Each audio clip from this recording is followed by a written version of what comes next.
একদা ছিল এক ছবির মতো সুন্দর গ্রাম। পাখিরা উড়ে বেড়াতো, গরুরা মাঠে যেত। সেই গ্রামে থাকতো রতন আর রহিমা। রতন ছিল ভদ্র, বুদ্ধিমান আর সবার প্রিয় ছেলে।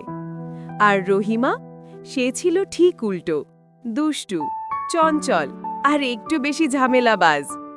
একদিন দুষ্টু রহিমা দেখতে পেল গ্রামের মাঠে বাচ্চারা খেলছে, পাশে গরু বাঁধা রয়েছে। তখন তার মাথায় একটি দুষ্টু বুদ্ধি চলে আসে। তারপর সে একটি লাঠি নিয়ে গরুটির মাথায় আঘাত করে এবং গরুটি ভয় পেয়ে দৌড়ানো শুরু করে। এটা দেখে রহিমা অট্টহাসি হাসতে থাকে। গরুটি দৌড়ে গেল বাজারের দিকে। সবাই চিৎকার করতে লাগলো। বাজারে রতনও ছিল। গরুটিকে দৌড়তে দেখে সেও ছুটে গেল গরুর পেছন পেছন। অনেক কষ্টে রতন গরুটিকে শান্ত করতে পারে। এই দিন বিকালে রহিমা, এসব করা ঠিক না।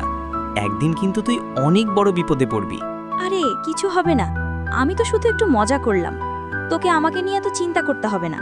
তারপর রহিমা একা একা বনে গেল ফুল তুলতে। ফুল তুলতে তুলতে সে গভীর বনের ভিতরে চলে গেল।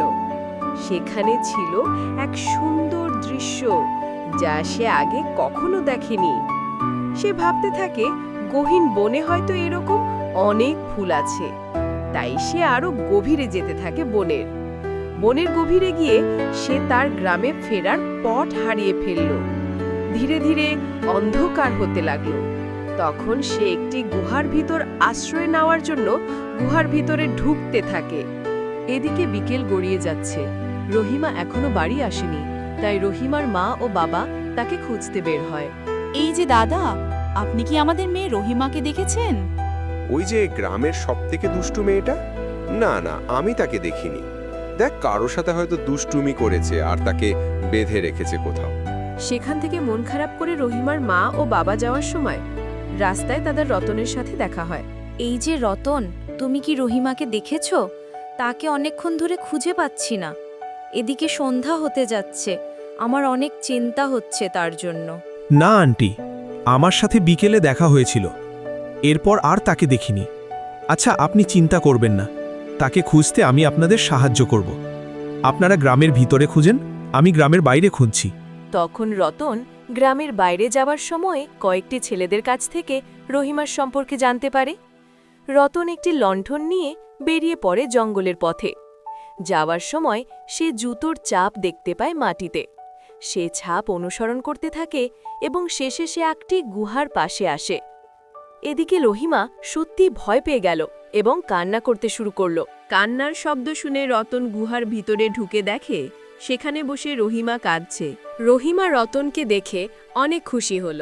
তারপর রহিমা রতনকে সব খুলে বলল সে কিভাবে এখানে বিপদে পড়েছে।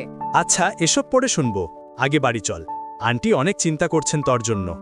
আচ্ছা ঠিক আছে, চল। তারপর রহিমা ও রতন বাড়ির উদ্দেশ্য যেতে থাকল। রতন, তুই ঠিকই বলেছিলি, আমার দুষ্টুমিই আমাকে বিপদে ফেলেছিল। ভালো কাজ করলে তুই যেমন ভালো থাকবি, তেমনি সবাই তোর বন্ধু হবে। আজ থেকে আমি তোর মতো ভালো হব। এই যে ছোট্ট বন্ধুলা, তোমরা যদি আমার মতো দুষ্টুমি করো আর বড়দের কথা না শোনো, তাহলে তোমরাও একদিন আমার মতো বিপদে পড়বে। তাই এখন থেকে সব দুষ্টুমি ছেড়ে রতনের মতো ভালো হয়ে যাও, তাহলে সবাই তোমাকে অনেক ভালোবাসবে।